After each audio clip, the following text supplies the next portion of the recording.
नमस्कार, बहुत बहुत स्वागत है आप सभी का। राणा सांगा का जो मुद्दा है वो थमने का नाम नहीं ले रहा। बीते दिन आपने देखा कि किस तरीके से करनी सेना आगरा के अंदर प्रदर्शन दिखाती है, अपना शक्ति प्रदर्शन दिखाती है।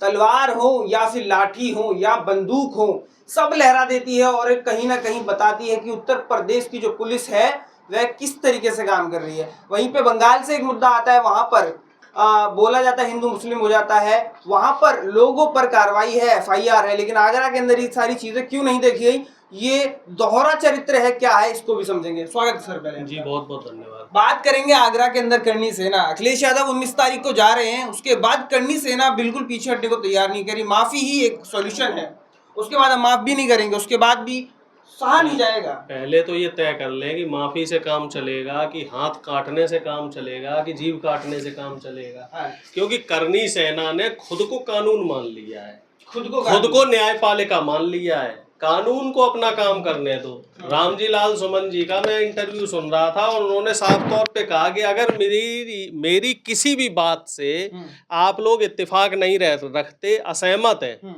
तो कोर्ट में जाइए।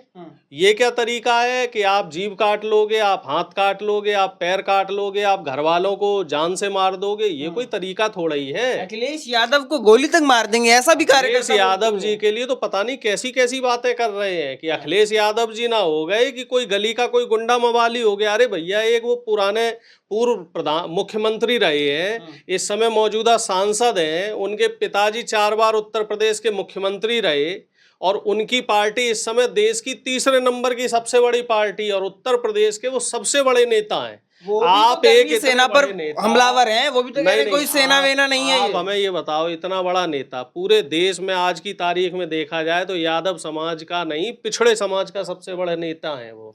और उनके लिए आप इस तरह की बात कर रहे हो?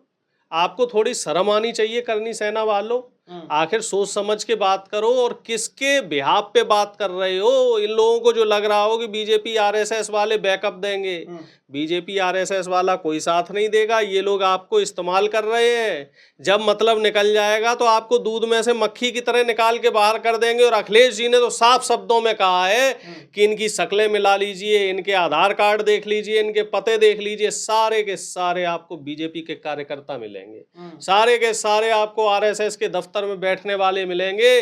कोई करनी सेना वरनी सेना नहीं है। सही कह रहे हैं बिल्कुल अखिलेश यादव जी, क्योंकि ये बीजेपी डायरेक्ट तो हमला कर नहीं सकती। ये लोग करनी सेना को मुखौटा बना के और राणा सांगा के नाम का इस्तेमाल करके कर रहे हैं। अरे इतिहास में चले जाओ, राणा सांगा जी की जो धर्म पत्नी थी, उन्होंने हुमायूं को चिट्ठी भेजी थी और अपना भाई बनाया था कि गुजरात का एक शासक बहादुर शाह इनके ऊपर हमला कर रहा था। तब राणा सांगा की धर्मपत्नी ने हुमायूं को चिट्ठी लिखी थी कि आप मेरे भाई, मैं आपको अपना भाई मानती हूँ और आप आके मेरी रक्षा करो। और हुमायूं पहुंचे थे रक्षा करने के लिए। अब देखो, अब आप लोग कैसी बातें करते हो। जब राणा सांगा की पत्नी ने हुमायूं को अपना भाई मान लिया तो हुमायूं तो आपका मामा हो गया, औरंगजेब तो आपका रिश्तेदार हो गया। और आप लोग औरंगजेब, हुमायूं और बाबर, इन लोगों से जो है दुश्मनी निकाल रहे हो। बाबर आपका नाना हो गया, औरंगजेब आपका मामा हो, वो भतीजा हो गया। तो इस तरीके की बातें क्यों कर रहे हो जब औरंगजेब की 4 रानियां जो है बताते हैं कि हिंदू थी। औरंगजेब की दादी खुद हिंदू थी। अखिलेश यादव को साफ कर देंगे सब यूपी से, ऐसा बोला है। उत्तर प्रदेश से समाजवादी पार्टी हलवा है क्या? अब अगर, हालांकि देखो, जातिगत टिप्पणी नहीं करनी चाहिए, मैं संविधान को मानने वाला व्यक्ति हूँ, लेकिन उत्तर प्रदेश में ठाकुर हैं कितने परसेंट? 3.5% ठाकुर हैं। और उत्तर प्रदेश में यादव कितने परसेंट है? 14%। कैसे साफ कर लोगे? हलवा है क्या? और यादव समाज ही नहीं, पूरा पिछड़ा समाज, पूरा दलित समाज अखिलेश यादव जी के साथ खड़ा हुआ है। पूरा 85% समाज अखिलेश यादव जी के साथ खड़ा है। तुम 3.5% वालों कर क्या लोगे? और उसमें भी तुम मुट्ठी भरो।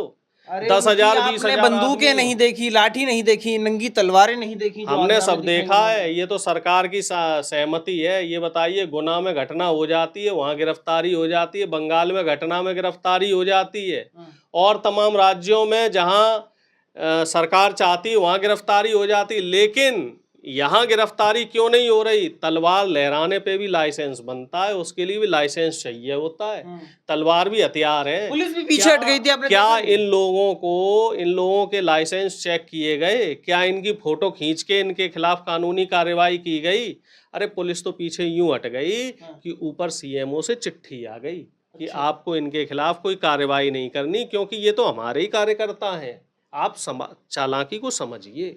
करनी सेना की आड़ में ये लोग दलितों के ऊपर निशाना साध रहे हैं, ये लोग पिछड़े समाज के ऊपर निशाना साध रहे हैं। अब इन्हें हिंदू नजर नहीं आ रहा, दलित और पिछड़े समाज में। वो कह रहे करनी सेना वैसी सेना है जैसे हिटलर ने कभी बनाई थी अपनी। बिल्कुल सही कह रहे हैं। और हिटलर की सेना का क्या हाल हुआ था? जो हाल हिटलर की सेना के जो ट्रोपर्स बोलते हैं उनका हाल हुआ था, वही हाल करनी सेना का भी होगा। करनी सेना भी बेमौत मारी जाएगी। ये लोगों का भी बहुत बुरा हाल होने वाला है, क्योंकि योगी आदित्यनाथ जी जो हमारे मुख्यमंत्री हैं वो इस समय इनको सिर्फ इस्तेमाल कर रहे हैं। वो ये चाह रहे हैं कि किस तरीके से दलितों और पिछड़ों की आवाज़ उत्तर प्रदेश में दबाई जाए, क्योंकि उत्तर प्रदेश का दलित और पिछड़ा इनसे नौकरी मांग रहा है, इनसे सवाल कर रहा है। इसलिए सवालों से उत्तर प्रदेश की जनता को घुमाने के लिए ये करनी सेना का जिन्न निकाल के लाए हैं। रामजी लाल सुमन पे तो ये खाम में हमलावर हैं। इनके खुद के नेता पता नहीं क्या क्या रामकृष्ण के बारे में बोल जाते हैं। संजय निषाद देख लो, ओम प्रकाश राजभर देख लो, वो लोग पता नहीं क्या हमारे महापुरुषों के लिए बोल जाते हैं। उस पर तो ये कोई कार्रवाई नहीं करते। अब रामजी लाल सुमन ने अगर मान लीजिए कुछ कहा भी है, मैं तो फिर कह रहा हूँ अगर कुछ कहा है तो कानूनी कार्रवाई करो। इस तरीके से कायराना हरकतें क्यों कर रहे हो? ये कोई बहादुरों को और संविधान को मानने वाले लोगों के लक्षण है। आपने मिश्रा जी का हाल नहीं देखा? तो मिश्रा जी ने भी क्या किया वो भी देखा आपने? मिश्रा जी ने भी कुछ किया था, बैठ गए ना वो तो। क्रिया की प्रतिक्रिया तो करी भीड़ ने। जो व्यक्ति उनको विचारों को मारने के लिए आया था, उस व्यक्ति के साथ क्या हुआ वो भी आपने देखा। और जो व्यक्ति मारने आया था वो संविधान में भरोसा नहीं करता। ये लोग गोडसे को पूजने वाले लोग हैं, ये लोग सावरकर को पूजने वाले लोग हैं। जो लोग हिंसा का रास्ता इख्तियार करते हैं वो कमजोर दिल के लोग होते हैं। और मिश्रा जी जैसे जुझारी लोगों के साथ मेरी पूरी संवेदनाएं हैं, और हम लोग उनके साथ हैं, क्योंकि संविधान की ये लड़ाई हम लोग मिलके लड़ रहे हैं। और ऐसी जो राक्षसी ताकतें हैं, ऐसी जो आसुरी ताकतें हैं, इनको हमें सत्ता से बेदखल करना है। 19 तारीख को फिर बवाल बढ़ेगा जब अखिलेश यादव आगरा जाएंगे। क्यों बढ़ाया जा रहा है ये मुद्दा बार बार? तो इस पे तो योगी आदित्यनाथ जी को संज्ञान लेना चाहिए। करनी सेना को बैन करें तुरंत उसके जो कार्यकर्ता हैं उनकी गिरफ्तारी करें। लेकिन योगी आदित्यनाथ जी ऐसा नहीं करेंगे, क्योंकि उनके खुद के कार्यकर्ता इसमें जुड़े हुए हैं, उनके खुद के कार्यकर्ता इसमें मिले हुए हैं। सारी साजिश आप समझो। योगी आदित्यनाथ जी अखिलेश यादव और इंडिया गठबंधन और दलित पिछड़े नेताओं पे शिकंजा कसना चाह रहे हैं। दलित पिछड़ों पर? हाँ, दलितों और पिछड़ों की आवाज दबाना चाह रहे हैं। ये हिंदू के सहारे, राणा सांगा और छत्रपति शिवाजी के सहारे ये चाह रहे हैं कि जो दलित और पिछड़े आते हैं इनसे नौकरियां ना मांगे। आप इनकी साजिश समझिए, ये मुद्दे को घुमा रहे हैं। बीते दिन पहले करनी सेना या कह लीजिए ठाकुरों की गुज्जरों से विवाद हो जाता है, उससे पहले बॉलीवुड वालों से विवाद हो जाता है, तो लाइमलाइट में बार बार आती है करनी सेना। आप मानते हैं इस बात को? हमेशा ये लोग विवाद क्रिएट करते हैं। अब मेहर बोझ गुजरों के राजा हैं, उनको ये ठाकुरों के राजा बताते हैं। आला उदल यादवों के राजा हैं, उन्हें भी ये ठाकुरों के राजा बताते हैं। अरे भैया, तुम्हारे पृथ्वीराज चौहान है, हम उन्हें अपना राजा मानते हैं। अरे तुम्हारे राणा सांगा है, तुम्हारे महाराणा प्रताप है, छत्रपति शिवाजी जो है वो तो सर्व समाज के नेता हैं। आप सब जगह विवाद क्यों क्रिएट करते हैं? कहीं मान लीजिए कोई फिल्म आ जाती है पद्मावती पे लेके, तो वहां जाके थिएटर तोड़ने लग जाते हैं। लेकिन अखिलेश यादव को नहीं छोड़ेंगे, वो उन्होंने बोल दिया है हम जगह जगह जाएंगे, जहां जहां जाएंगे चैलेंज करेंगे, अखिलेश यादव को कभी सत्ता में नहीं आने देंगे, समाजवादी पार्टी को खत्म करने का काम करेंगे। ऐसा पहले उत्तर प्रदेश में अपना हाल देख ले बीजेपी। अच्छा, मजबूत है। आधे सीटों पे आ गई। 60 सीटों पे थी ये, और 2014 में तो 70 सीटों पे थी। अब 30-32 सीटें बची हैं इनकी। और इसी तरीके से अगर ये लोग दलितों और पिछड़ों के पीछे पड़े रहे, दलित पिछड़ों को चाकू तलवार दिखाते रहे, जान से मारने की धमकी देते रहे, तो मुझे लग रहा है कि इस बार ये सत्ता से भी बाहर हो जाएंगे। इनको समझनी चाहिए ये बात। अपॉलॉजी कर लेंगे अगर सरकार में और सत्ता में रहना है तो सर्व समाज की बात करनी होगी। दलित और पिछड़ों पे इस तरीके से शोषण चलना नहीं चाहिए। और माफी तो वो मांगे जिसने गलत कहा हो, गलत किया हो। अच्छा, भाई हम कोई सावरकर की औलादे थोड़ा ही है, हम कोई गोडसे की औलादे थोड़ा ही है जो माफी मांगते फिरेंगे। माफी मांगेगी करणी सेना।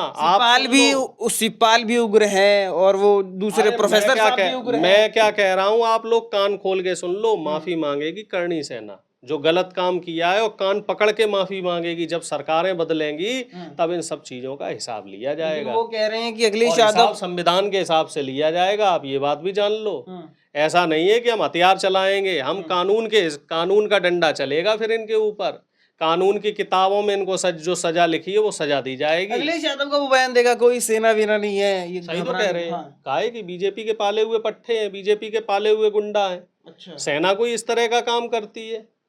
एक बात और जान लो, आज तो सोशल मीडिया पे कोई लोग कह रहे थे कि लालू जी ने तो रणवीर सेना का सफाया कर दिया था, अब अखिलेश यादव जी करणी सेना का सफाया कर देंगे। एक नारायण सेना की बात और हो रही कि यादवों ने भी अपनी सेना तैयार कर ली, नारायणी सेना लड़ेगी। क्रिया की तो प्रतिक्रिया होती है। अच्छा, तो मतलब तैयार है दूसरा यादव कोई ऐसा थोड़ी कम्युनिटी है, दबी हुई कम्युनिटी थोड़ी है। उत्तर प्रदेश में सबसे ज्यादा संख्या यादवों की है, और पूरे देश में देखा जाए तो 26 करोड़ यादव है। अगर वो 26 करोड़ यादव इकट्ठा हो गया तो ये अरनी करनी सेना वालों को सर छुपाने को जगह नहीं मिलेगी। वो तो यादव शांत है, संविधान को मानने वाला है यादव, लोकतंत्र को मानने में विश्वास रखता है यादव, इसलिए अभी शांत है। अभी यादवों का इन्होंने आक्रोश नहीं देखा है। जिस दिन यादव अपनी पे आ गया तो ये करणी सेना वाले जैसे लोग हैं गायब हो जाएंगे। आपको भी कृष्ण की वो बात याद है कि कोई लोहा लेने वाला पैदा नहीं था, ऐसा कुछ अहंकार? भाई देखिए, हम तो नहीं चाहते कि इस तरह की कोई बात हो। हम तो चाहते हैं कि मामला संविधान के हिसाब से और शांति से निपट जाए। अगर इस तरह की कोई बात आएगी, आन बान शान पे बात आएगी, तो पीछे नहीं हटा जाएगा।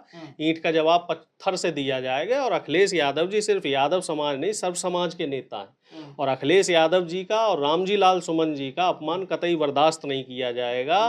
क्योंकि दलित और पिछड़े ही इस देश के मूल निवासी हैं, और दलित और पिछड़ों पे ही इस देश का सबसे ज्यादा अधिकार है। और जिस तरीके से अखिलेश जी का अपमान करणी सेना के लोग कर रहे हैं, तो इनको थोड़ा सोचना चाहिए। हम अभी भी इन्हें समय दे रहे हैं, समय रहते आप समझ जाइए। आप भी हमारे ही भाई हो, अगर आप लोग नहीं समझोगे तो इसका खामियाजा इन लोगों को भुगतना पड़ेगा। बहुत बहुत शुक्रिया जी, धन्यवाद।